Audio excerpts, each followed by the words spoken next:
second talk is on infantile hemangiomas.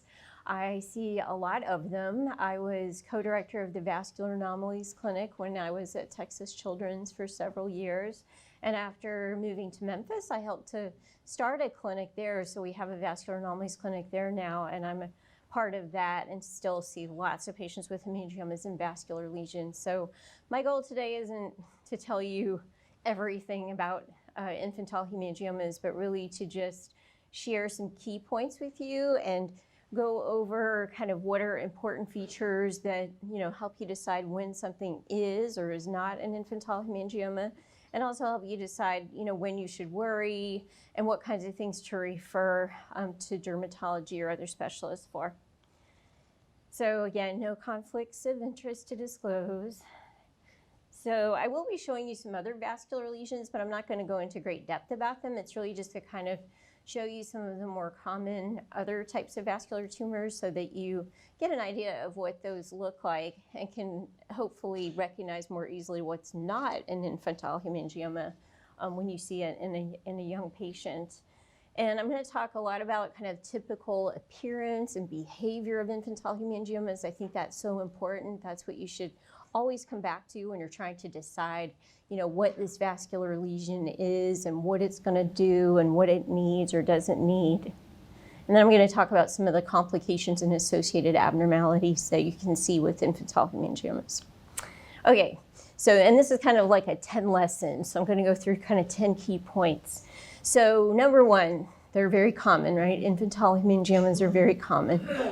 And it's estimated that up to 4 to 5% of all infants will have an infantile hemangioma of some type somewhere.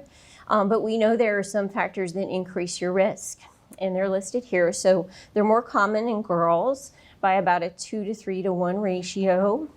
They are more common in Caucasian babies than Asian or African American or other ethnicities.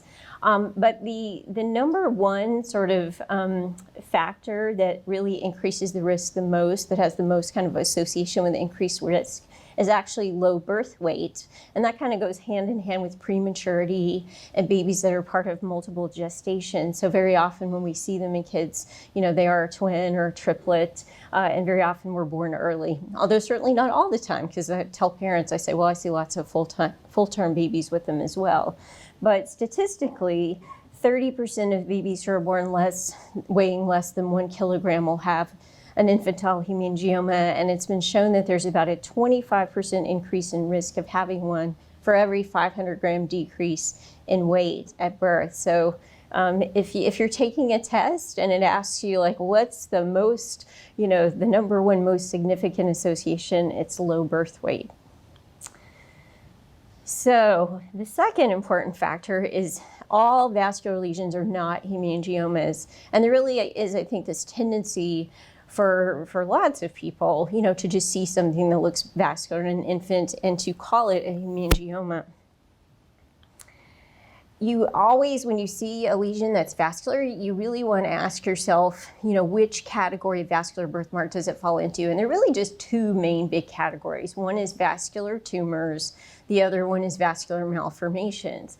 So vascular tumors are going to be characterized by cellular hyperplasia. There's going to be growth, and the number one most common vascular tumor is the infantile hemangioma. Some of the other, less common but still vascular tumors that we see are congenital hemangiomas, pyogenic granulomas, which I'm going to talk about, and then the less common tufted angioma and composiform hemangioendothelioma. But these are all vascular tumors, so they're characterized by at least some degree of growth, cellular hyperplasia.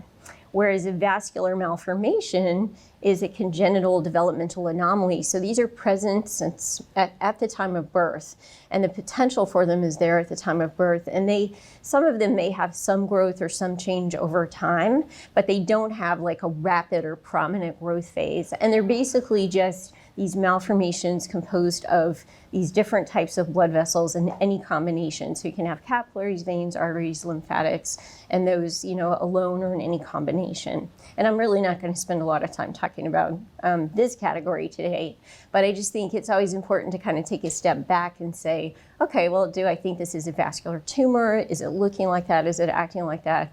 Or is it probably a vascular malformation? So here's a big one. So what you call it matters, and kind of going along with that, how you describe it matters. And I know that this is really confusing, right? There's so much confusion over terminology when it comes to vascular lesions, and there's still actually a lot of incorrect terminology that still gets used in the literature even now. So I understand that it is definitely confusing to figure out. I always discourage the residents from using some terminology that we who see a lot of vascular lesions consider somewhat outdated, and sometimes even confusing also, because sometimes people use them to refer to different lesions, you know, as if they're kind of the same thing. So calling a hemangioma a strawberry hemangioma, you know, I've had patients come in with a port wine stain that they refer to as a strawberry, or, you know, something else, or calling it a capillary hemangioma, which, you know, is not really accurate, or cavernous hemangioma, which sometimes people use for deep hemangioma, and sometimes that's actually used to refer to lymphatic malformation. So it can mean different things. So, you know, I think it's good to, if you're talking about the kind of hemangioma that, you know, shows up at birth or soon after birth and grows, you want to call that an infantile hemangioma or hemangioma of infancy. But the strawberry is cute, right? The strawberry outfit.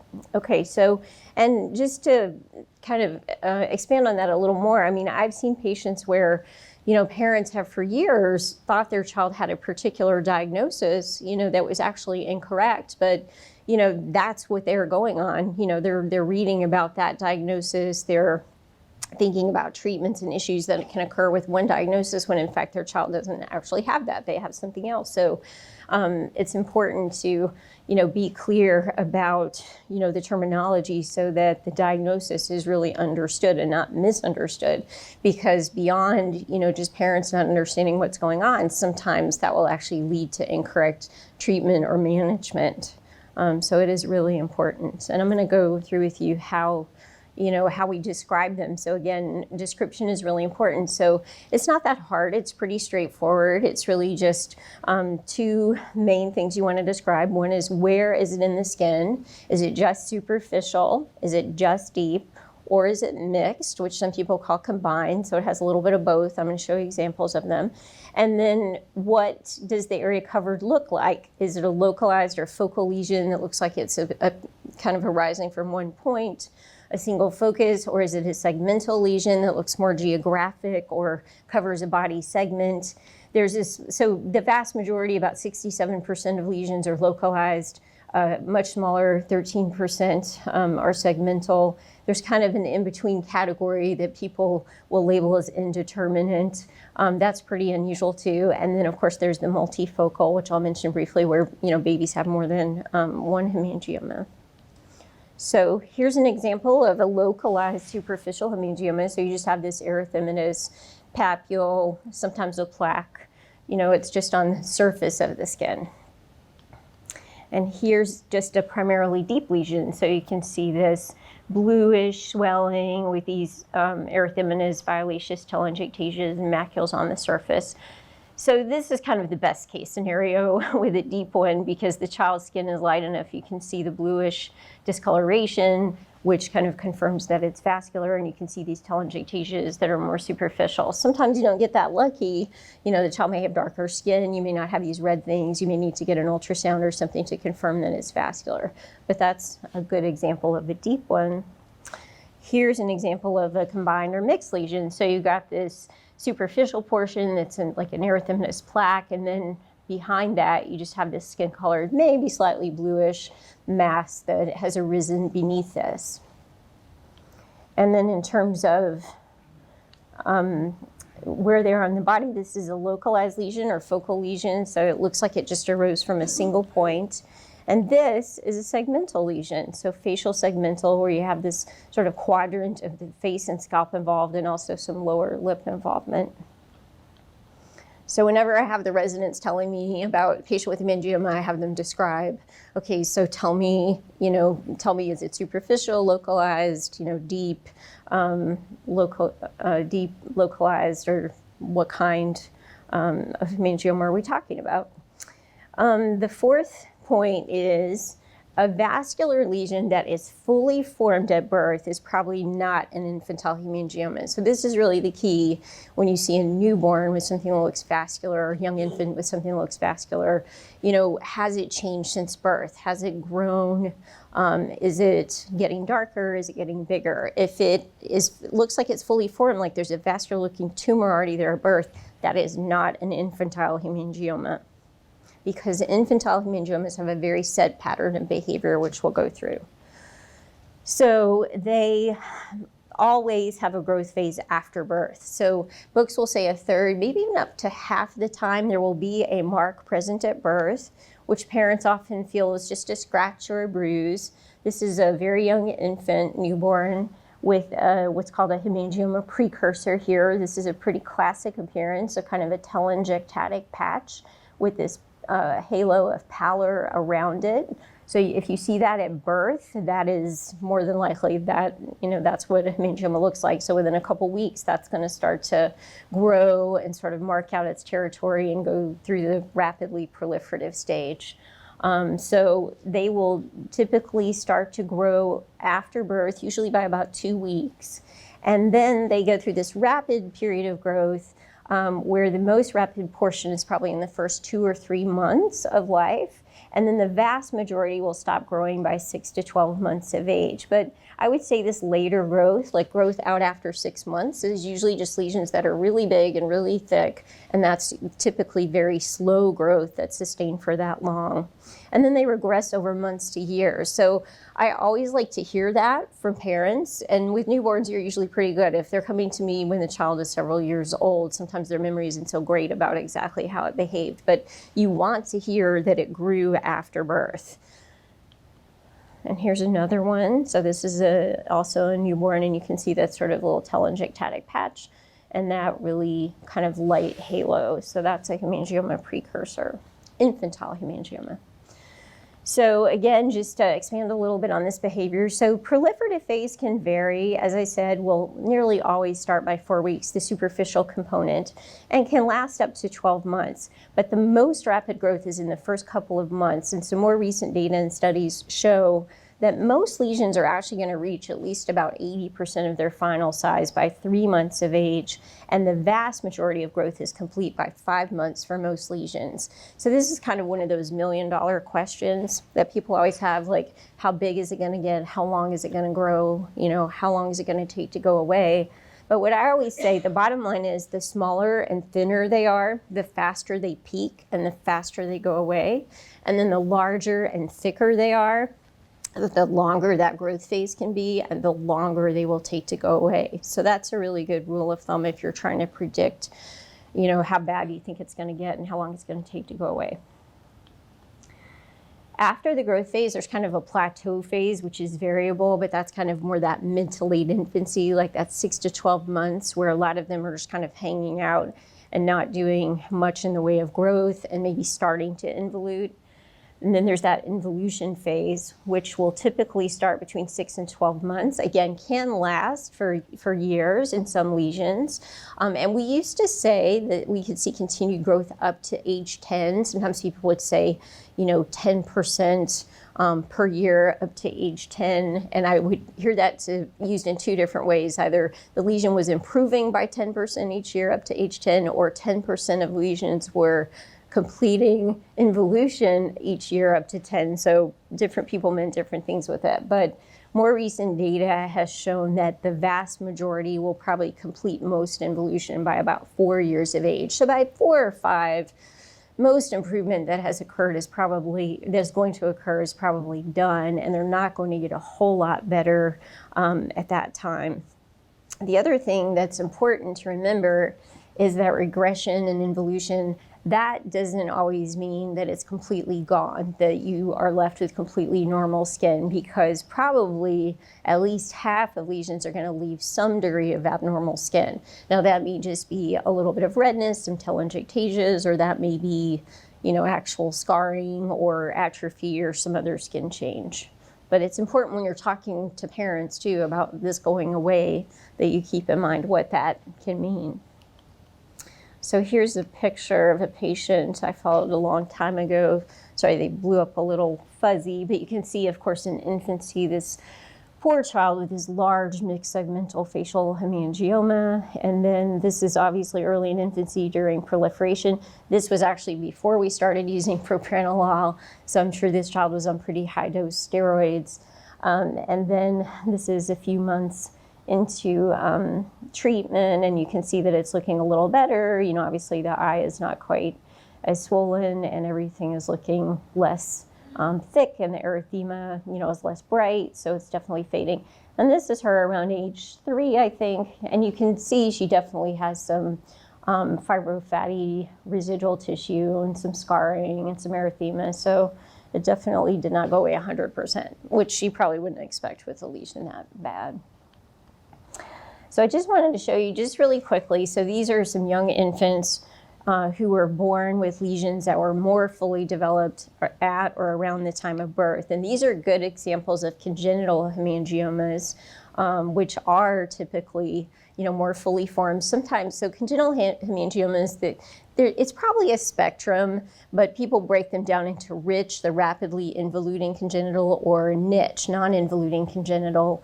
These are probably both riches, which I would expect to kind of rapidly shrink and improve in the first few weeks to 6 months of life, certainly in the first year. Very often, they are kind of telangiectatic masses or kind of purpley violaceous masses. And they also often have kind of a blanched appearance. This one's a little harder to see, but in person you can see kind of a little blanched halo around the rim.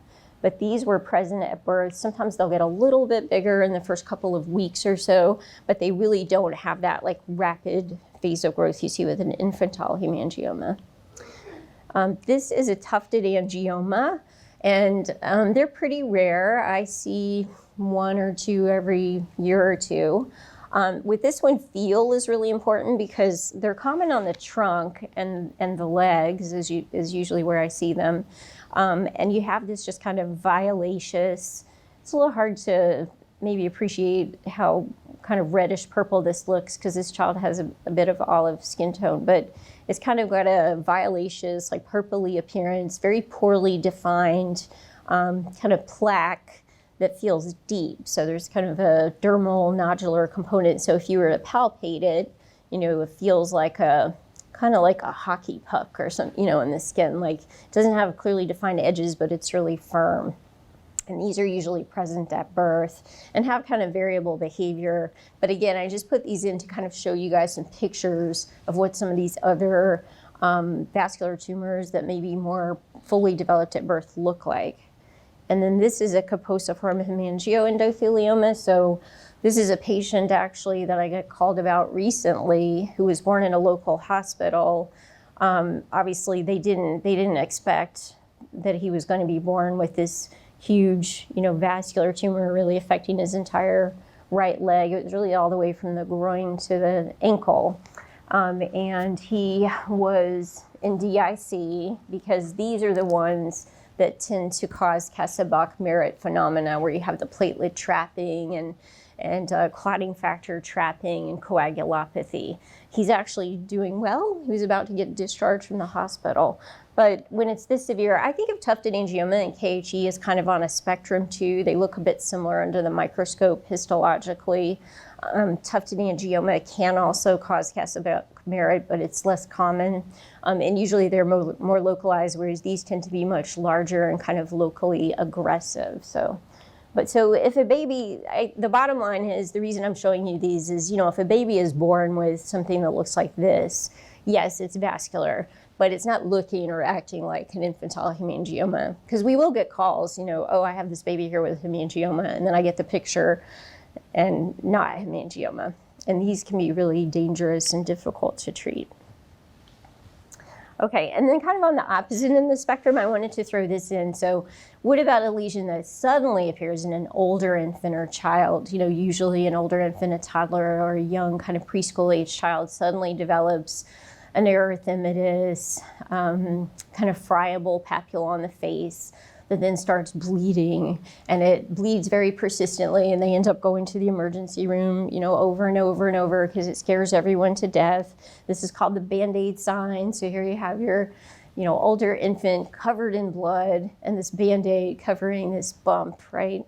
So that's a pyogenic granuloma, and I'm sure you've seen those, but I get calls all the time, you know, for referrals for babies for hemangioma that's bleeding, and my nurses know to ask right away, well, how old is this kid? You know, oh, they're 2. When did this thing show up? Last month. Okay, that's not a hemangioma, right? That's classic pyogenic granuloma. And so that's an acquired vascular neoplasm. They're most common in infancy and younger children, nearly always less than 5. The majority that I see are on the head and neck, although they can occur anywhere. And of course, sometimes we see older kids that have them too. But they're just prone to that really like persistent bleeding. They have lots of little blood vessels in them. So we can easily remove them in the office. They typically don't have to go to surgery or have general anesthesia or anything. We just numb it up and shave it off. So pretty easy to deal with. Okay, but back to hemangiomas. So those are just some examples of other things that I thought it would be worthwhile to show you guys to emphasize the differences. So I showed you the segmental hemangioma, the ones that cover kind of a geographic territory. And those are the ones that really are at the highest risk for complications. And just as a reminder, so that's a localized, that's a segmental. And compared to localized lesions, they're 11 times more likely to have some type of complication and 8 times more likely to receive treatment. I mean, they're often on the face and frequently involve the eyelids, so obviously visual obstruction is a big risk. So they're also more likely to ulcerate, and ulceration I'm going to talk about separately, but it's a fairly common complication that we see, but segmental types are very prone to ulceration. They're more likely to be associated with other birth defects. So we'll talk briefly about the syndromes that can be associated with segmental hemangiomas. Cause organ compromise, like I just showed you, like vision, certainly. Be larger, cover large areas, and therefore have a longer phase of growth. And for all these reasons, they very often require medical intervention. So here's also a fairly old picture of a baby that I took care of a long time ago with this hemifacial segmental hemangioma. This was also before we started using propranolol. And, you know, this infant presents with already ulceration at the nose, so breakdown and loss of cartilage, which is a really difficult problem and going to leave some pretty bad scarring. Obviously, this eyelids are heavily affected, so there's visual obstruction issues. And also, there's ulceration here in the upper lip, you know, which affects feeding and makes feeding painful and difficult. So this is one showing you several examples of those complications. So in terms of being associated with other abnormalities, you know, what we worry about and what I want you to think about when you see an infant with a segmental hemangioma anywhere on the face or head, very rarely these can just affect the scalp too. So just remember, you know, really anywhere on the head, if it's segmental, they're at risk for face syndrome, which just was described a number of years ago. And here is the acronym and what it all stands for. They can have posterior fossa malformations. I've got like 3 patients I follow who have kind of underdevelopment of the cerebellum, Dandy Walker, a number of other things have been reported. The H stands for hemangioma, which again has to be, for this, it has to be on the face and or scalp, and segmental, so not a localized lesion. The arterial anomalies are probably the most common, and they tend to affect the carotids, although there are a number of different arteries that can be affected and that would meet criteria for face. The C is for cardiovascular. Coarctation is the most common thing that's seen. It's typically a kind of proximal coarctation, so it can be hard to pick up. So that's one of the things they're looking for with the echo. And then there are a variety of eye abnormalities, although I have to say the eye and sternal defect and supraumbilical raphe, those are some of the less common features that we see. So these are all the things. So when you see a baby with that type of presentation, then that's a baby that should get referred, preferably to a pediatric dermatologist or a vascular anomalies center, earlier rather than later, to try to get this workup to look for all these other problems. We get an MRI, MRA of the head and neck, and an echocardiogram and an ophtho exam for all of them. There's kind of a lower body equivalent that I just wanted you to be aware of. It's been called several different things over the years. I think lumbar is kind of the one most people have settled on. It was called pelvis syndrome and sacral syndrome, but they were all, they all kind of contain the same features. So it's this lower body segmental hemangioma. This is frequently what's called kind of a telangiectatic or abortive hemangioma. So they often don't have a whole lot of proliferation through the whole thing and look a lot more telangiectatic. They'll often have urogenital anomalies, can have a myelopathy, bony deformities, here affecting the leg and pelvis. And they can also have arterial and anorectal defects and renal anomalies. So they also require, a big imaging workup. This is less common than face. I probably have only seen one of these in the last 3 or 4 years, and I probably see like at least 4 or 5, if not more, kids per year that may have face and then turn out to have face. So this is another point I wanted to make. So early on in a newborn, it can be really hard to tell, if a facial vascular lesion is a hemangioma or a port wine stain, capillary malformation, right? So sometimes there's a lot of confusion between, is this a baby with a facial port wine stain who's at risk for Sturge-Weber, or is this in fact a segmental hemangioma?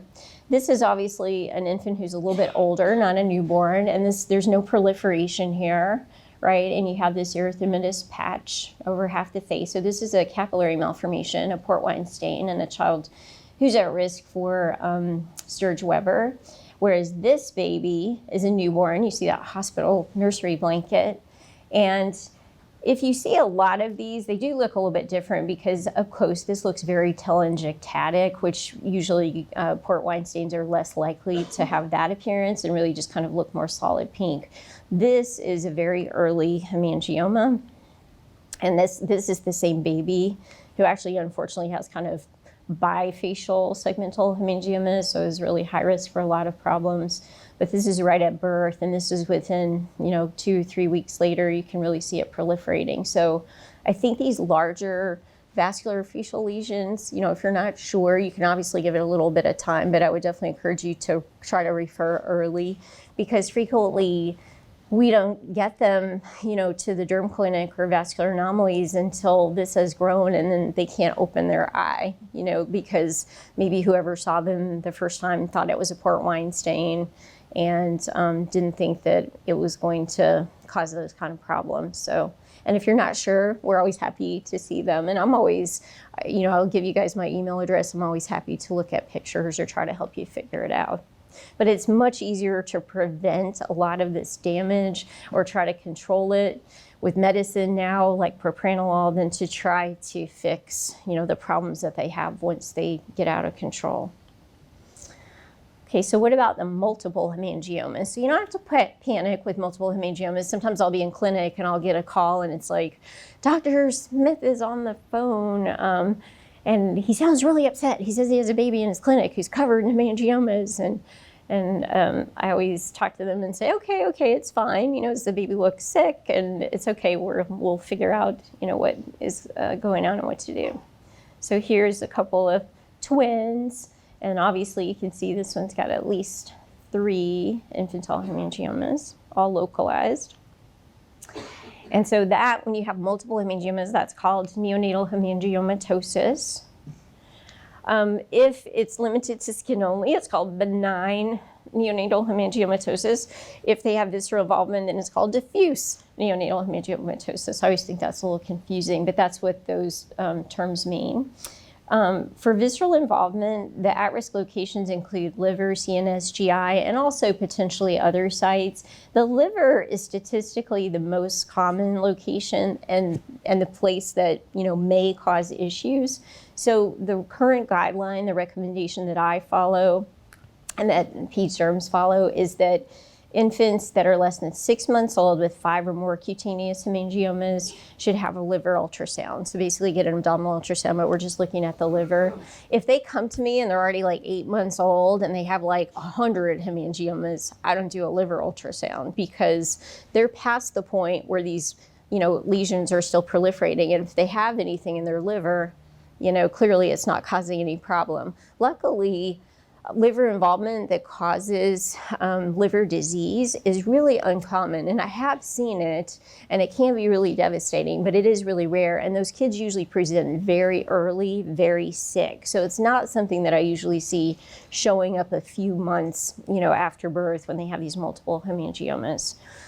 So treatment, again, depends on clinical status. Obviously, if they do have a liver full of hemangiomas and they're having signs of liver failure, then they're going to require, medical therapy. But the vast majority, the hemangiomas don't cause any liver impairment, and we just kind of follow them by ultrasound to ensure that they're involuting and they go away without causing any problems. So ulceration, which I've already mentioned and said I would talk about separately, can be a real pain in more ways than one, because it is painful for the baby, but they can be so frustrating and difficult to manage.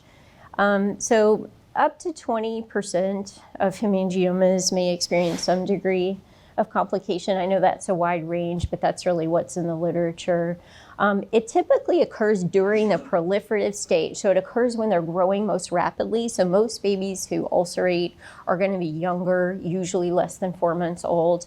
Sometimes you'll start to see some white discoloration, and when hemangiomas involute, they can start to kind of look grayish or white on the surface. But if you see that really early, when they're still at an age where they're probably still in the proliferative phase, that can be a harbinger of ulceration. So I would just caution you to watch that, kind of warn the parents what to watch for and watch that really carefully. The mechanism for ulceration is really unclear. There are lots of different theories. The main ones kind of evolve around some kind of tissue hypoxia, for some reason. This balance of kind of blood flow is very intriguing in hemangioma development. Just like I showed you those early pictures, there's a lot of times there's kind of pallor and blanching that looks like there's less blood flow, but then obviously there's increased blood vessels and growth of blood vessel tissue. So there are a lot of different theories, but probably there's some sort of hypoxia that contributes to ulceration. So risk factors, so again, as I've already mentioned, segmental hemangiomas are at high risk for ulceration, and that can be at any location. So a segmental one on your face, a segmental one on your arm, your leg, wherever it is, it's going to be at high risk for ulceration. Localized lesions are at increased risk. Typically, they have a superficial component. Lesions that are just deep don't ulcerate. I've never seen that. I've never heard of that. Obviously, anything's possible, but typically they have a superficial component. So they're either just superficial or they're mixed. Usually mixed, so they're kind of thick, but have a superficial component like this one on the scalp. And then oftentimes they're in areas prone to pressure or trauma. So on the head or neck, around the mouth, inside the diaper, and in body creases like the axilla, between the buttocks, the perineum. Those are places that are high risk. I mean, obviously there's probably some mechanical factors that play a role there, but we don't think that's the only issue. There's more than that going on because it, typically happens at that early time when it's growing. It just seems to be more vulnerable. So also, most of or all of you have probably seen an ulcerated hemangioma. So the biggest issue with them is really that they hurt a lot. Hemangiomas themselves don't hurt. Parents are often afraid to kind of touch them. They may be afraid by how they appear, but they don't hurt. But if they ulcerate, the ulcerations are very painful. And of course, it's awful when you have a baby with a big ulcer like this in the diaper area, which obviously, no matter how careful the parents are with diaper changes and everything, it's just really difficult. It's going to get stool and urine on it, and it's going to have to be cleaned, so that's a big issue. They are at risk for infection, although it's actually not a super common complication. It does happen. You'd think, I guess what I'm saying is you'd think that in this location, like nearly all of them would get infected, right? Because it's such a dirty location, but surprisingly, they don't as much as you might think. Bleeding can occur. Life-threatening bleeding is actually extremely rare, and the few times I've seen it, it has been very large ulcerated lesions, probably most often on the face, where there just tend to be a lot of small arterioles. And then scarring. These areas that ulcerate will always heal with atrophic scarring. So there will be permanent scarring in the area of an ulceration. So how do we treat ulceration? I mean, it's still really pretty basic, and first line treatment for ulceration really revolves around wound care, so just basic wound care. Just cleaning the areas gently, with soaks, warm water, saline, sometimes dilute dome burrows, I like for that. And lots of Vaseline, lots of petroleum jelly. I really like to use just a Vaseline gauze if I can. In the diaper area, it's usually pretty easy for parents just to soak a gauze 2x2 or 4x4 with Vaseline and just kind of lay it over that and then just kind of hold it in place with the diaper. Sometimes they can be more challenging to keep a dressing on, but we use a lot of just kind of paper tape, trying to use the stuff that's really the gentlest and will cause the least irritation and trauma to the skin. But if you think about it, that protects it, which actually helps to decrease the pain. It helps to keep, it clean, particularly in the diaper area. And dermatologists always like to keep wounds clean and moist because we really feel that epithelial cells do a better job of migrating in when they have kind of a moist substrate. We don't like scabs. Scabs are like brick walls. So I think, sometimes parents will think, oh, we should let it air out, we should let it dry out. But if you let something like that scab over, it will scab, and then the scab will get knocked off, and it'll probably bleed, and then it will scab again. It's just, they don't heal as well. So keeping them moist is really, really helpful.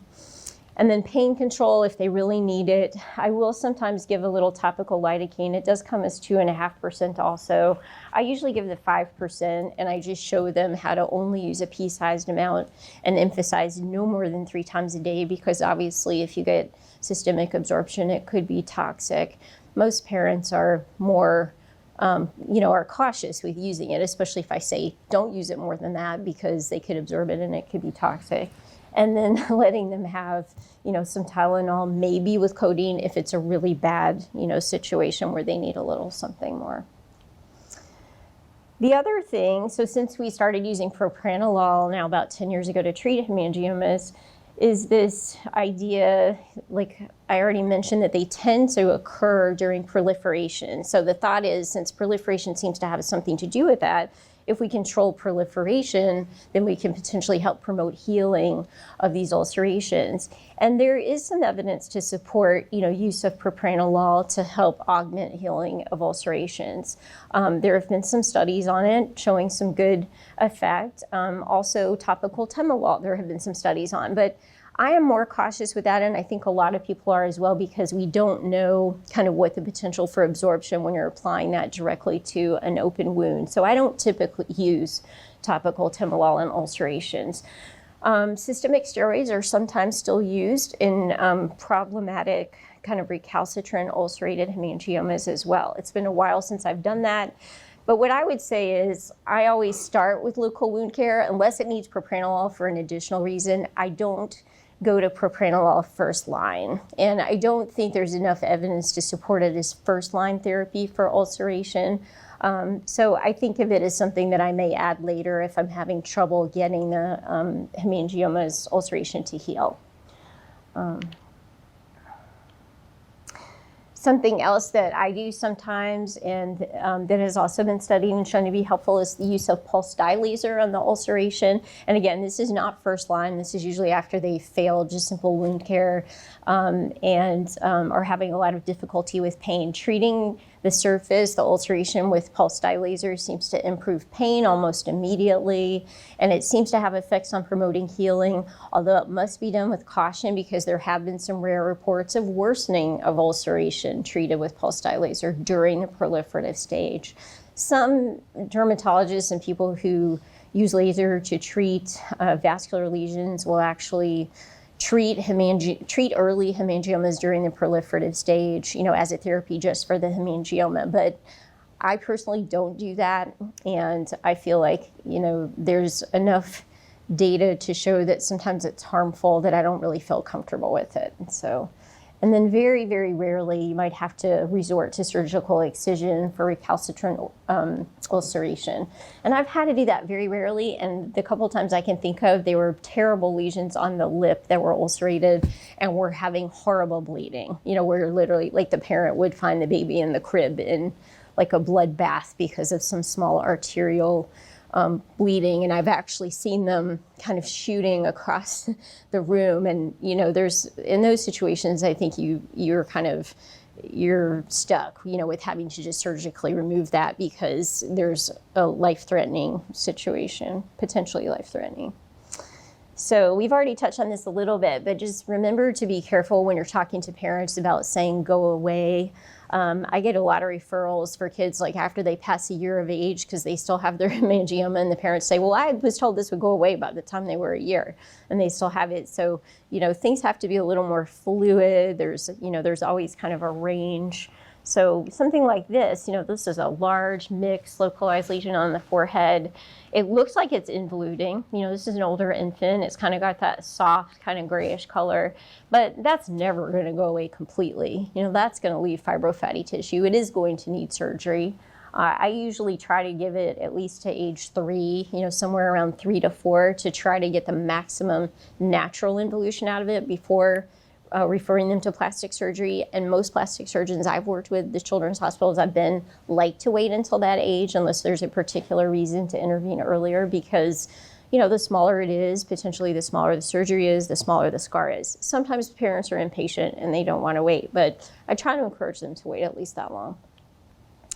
Obviously, something like this was a bad segmental lesion. Nasal tip lesions, I put this in because I just really wanted to emphasize those can be very cosmetically disfiguring, and it's really important to intervene early. They don't tend to respond very well to propranolol like some of the other lesions, and if they have kind of gone into the rapid proliferation and are already distorting the nose, they can really cause some significant damage of cartilage, and it can be very hard to repair that. So, this is something you want to refer early. When you suspect nasal tip hemangiomas, refer those early. So, and this is actually, remember the picture of the infant with the hemiface that had the breakdown in the nose and the lip? This is her at several years of age. I think she was at least 5 here, and you can still see, obviously she had a terrible, extensive segmental hemangioma with ulcerations, but you can still see a lot of residual erythema, telangiectasias. Those can be treated pretty well with pulse dye laser, but all this scarring from where she had ulceration is obviously permanent. It's going to require multiple procedures. Unfortunately, a lot of times when the brow and the eyelid are involved, they don't have normal hair growth there, they don't have normal lashes. So prevention, but again, this was when we were using steroids to treat. So the aftermath, so maximal, I know I've said this before, but I think it's really important to emphasize, the maximal involution does not equal complete resolution. And at least 50% are probably going to leave at least some telangiectasia. More severe ones will have fibrofatty tissue, redundant skin, anetoderma, discoloration, and scarring if they've ulcerated. And then most don't need any treatment. So that's the good news, right? Indications for intervention. So these are kind of the main ones. So obviously if there's a potentially life-threatening complication, for instance, situations where you have subglottic or other airway hemangiomas, or you have large lesions that are causing high output congestive heart failure. Functional impairment, pain or bleeding. So if they've got ulceration or just big lesions around the mouth causing feeding difficulty, visual obstruction, that's a really common reason for referral. And then either, a true cosmetic deformity or kind of imminent threat for permanent cosmetic deformity. I kind of always go back to my top 2, though. I always say functional threat or disturbance or significant cosmetic deformity or potential for significant cosmetic deformity. Obviously, if they have pain or bleeding, you're going to need to address those. And then these more serious situations, which are luckily fairly rare. And then factors to consider when we're treating. I mean, there is really no standard algorithm for like who to treat and then exactly how to treat them and what to choose, you know, whether you're going to put them on propranolol or try topical timolol or maybe even something else. But the age of the patient, you know, are they at a stage where they're going to get a good benefit from something like propranolol? Because it really works best early. It really works best if you give it in the proliferative phase. I will say it works better than oral steroids in later stages, but it's still not as good if you start it late rather than early. So what growth phase they're in is really important in terms of deciding, you know, is it worth intervening and taking a risk with some medicine that has side effects? How big is it and where is it? You know, how severe? Is it causing problems? How severe are those problems? What's the urgency of those problems? And then thinking about, you know, is this disfiguring? What are the potential adverse psychosocial effects? What do the parents want? You know, some parents want to be very aggressive. Some parents come in and they're like, I need this thing gone. I hate it. It has to be gone now. And then others say, I don't want my baby to have medicine unless you say my baby absolutely has to have medicine. You know, it's going to have some big problem that we need to avoid. So we always have that conversation. And then just the experience of the physician. They're saying, you know, how much experience you have with these, how comfortable you feel with what you're seeing and what you think is going to happen and how it's going to do. So medical therapy, so obviously I'm a dermatologist, so I don't surgically remove these. I treat with medical therapy. So for topical therapy, so by that I'm really referring to topical timolol at this point. I think, you know, topical steroids have been used some in the past. I don't know many people really do those anymore. But that seems to be a situation where it works best if the lesions are small and or really superficial. I have used topical timolol on some larger facial lesions, but they were really thin, so just kind of more telangiectatic patches than thicker, because I don't think the absorption is really great to get down to thicker lesions. Or you might consider using it if there's some reason that the systemic would be contraindicated, where you might want to favor it, but it might be contraindicated in your patient. And then systemic therapy, which now is by and large means propranolol, is really reserved for, you know, larger lesions that are higher risk for complications or are already complicated. And steroids, so steroids actually, I don't feel like I'm that old, but when I was training, that's what we used. That's what I learned to use as a dermatology resident and a fellow. We used prednisone when we saw complicated hemangiomas, and it had been used since about the 1960s, both systemic and sometimes intralesional, so people would actually inject steroids into the hemangioma. And then in 2008, you know, just out of the blue, there was this report in New England Journal of Medicine by Dr. Lotte Lebrez and her group in France, and they had just kind of accidentally discovered, you know, that a group of infants with cardiac issues that needed propranolol, who also happened to have hemangiomas, that someone noticed that their hemangiomas really seemed to be improving, you know, stabilizing and improving much more quickly than you would expect without treatment. So that was really the first notice of that. And then that paper came out in 2008, and it's just really changed the way we treat hemangiomas, because now it's really become the first-line medical therapy for most situations. And I very rarely use systemic steroids, but there are situations where it does not, for unknown reasons, does not work as well as you would expect, and you may still need to add another medicine like the prednisone.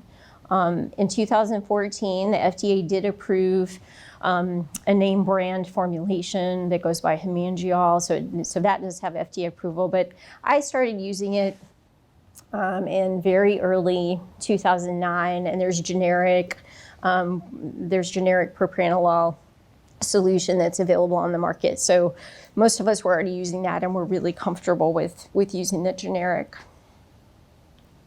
So here's some pictures from one of those early papers of an infant early on, you know, who has this proliferating, you know, bright red segmental hemangioma on the face and around the mouth, so obviously a risk for face syndrome. And this whole thing shows you how much improvement after just 6 months on propranolol. So a large facial lesion like this, you know, 6 months without treatment, I mean, it surely would have gotten worse than this most likely.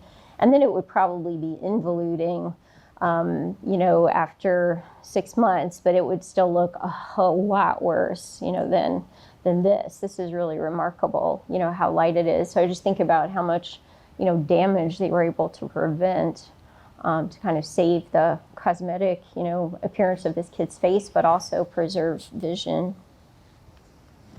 So obviously propranolol, it's a beta blocker. It has some known side effects. Here are some of the more common potential side effects: hypotension, bradycardia, hypoglycemia, hypothermia, insomnia, nightmares, lethargy. You know, lots of people, when we first started using this, would admit all patients they were starting on it, and there was a lot of data about vital signs. And luckily, you know, as that started to get published, we really saw that changes in blood pressure and heart rate were really very minimal and almost never symptomatic. Hypoglycemia is probably the one thing I counsel my patients about the most, and I don't like young infants to go more than about 4 hours between feeds when they're taking propranolol. So sometimes it makes parents unhappy if they happen to have a young infant they feel sleeps through the night. They don't like me to say, well, you probably need to wake them up after about 4 hours to make sure that they have at least a little bit of something to avoid that. That has been reported, but most often in situations where babies were sick and had gone a long time without eating while taking propranolol. Night terrors and things like that have been reported. Obviously hard to assess in a baby because they can't tell you, but parents will sometimes notice changes in sleep patterns or what seems like sleep disturbance. But for the most part, I have, I'm sure, treated hundreds. I really probably even close to 1,000 kids. I wouldn't be surprised, or been involved with them. And I have not seen, you know, any serious side effects. There's still a lot of unknowns, you know, and more ongoing research with use of propranolol. So the mechanism is still not well understood. There are a variety of theories, but nobody has really pinned down exactly how it works. It obviously has effects on vasculogenesis. And there's still differences in what people recommend in terms of monitoring infants, the optimal dose and duration. We all have our little differences in how we do it. I mean, there are some consensus guidelines, but even the people I know who helped to write and publish those don't all actually follow them exactly, but they're a good guideline. And then we're not really sure, you know, what kinds of things to be more careful with in terms of patients who have face, because, you know, if they have abnormal blood vessels, circulation in the brain, they could potentially have reduced blood flow, and you could potentially precipitate a stroke by you know, giving them something that could decrease their blood pressure. So that, you know, is a theoretical risk. And it doesn't mean that we don't treat babies who we know have face syndrome, but I'm definitely more cautious and always involve neurology to be sure they're being monitored, and usually, you know, start at a low dose and try to keep them at sort of just enough of a dose to get it to improve. And then I've already mentioned, so refer early. So, you know, much easier to prevent damage from these than it is to try and fix the things that can happen if nobody intervenes when they're really proliferating and causing damage. These are probably the top five reasons for referral. Cosmetic concerns, you know, because many of them are on the face. Periorbital lesions, which can affect vision, both through just physical compression of the globe and also obstructing the visual field, ulceration, large segmental lesions, and parental anxiety. I mean, we get a lot of referrals for very small localized lesions too, which I'm sure the pediatrician is comfortable with, but the parents have said, I want to see dermatology. You know, so I'm happy to see those patients and talk to the parents about it and reassure them as well. And then just a couple of miscellaneous extras, because some of these came up, you know, recently. I've had referrals where these questions come up. I get asked a lot about when to image, or I have babies referred to me and then I look, you know, they've already had imaging, sometimes which they actually didn't need.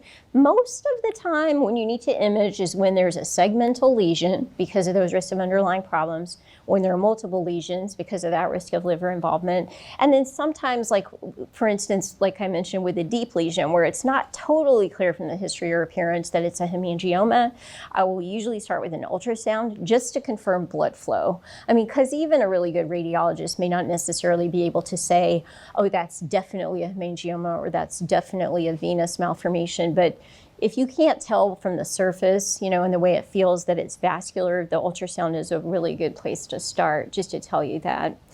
But here are situations you don't need to image, okay? You don't need to image a localized scalp lesion. Even if it's midline, even if it's over the fontanelle, you don't need to look at that.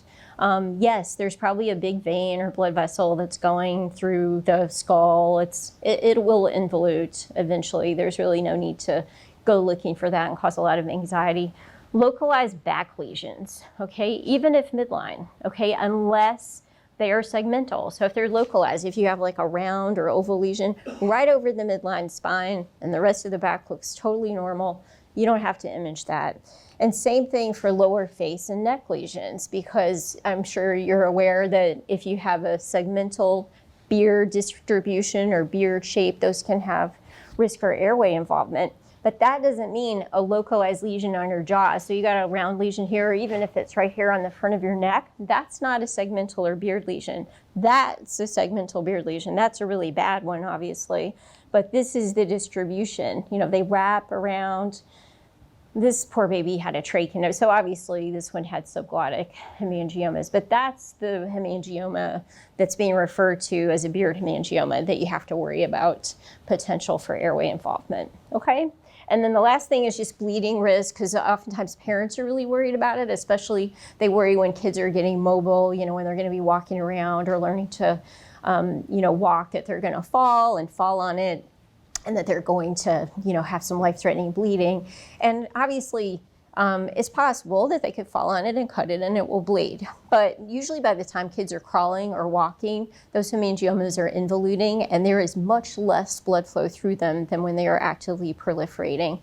And there have been studies on this, and actually severe bleeding is extremely rare. It's like something like less than 2% of like ulcerated hemangiomas will ever have an episode of severe bleeding. Most bleeding is very minimal and will resolve, you know, just with some pressure. And also reminding parents that they won't rupture. Do you guys get that? I get them come in and say somebody told them it would pop or rupture if they pressed on it. So I think it's good to remind them that they're not that fragile. Okay. And then that's it. Can take questions. And we do have a vascular anomalies clinic in Memphis, so we're always happy to help, and I'm always happy to help outside of that as well if you need help with any vascular lesions. Thank you so much. You're welcome.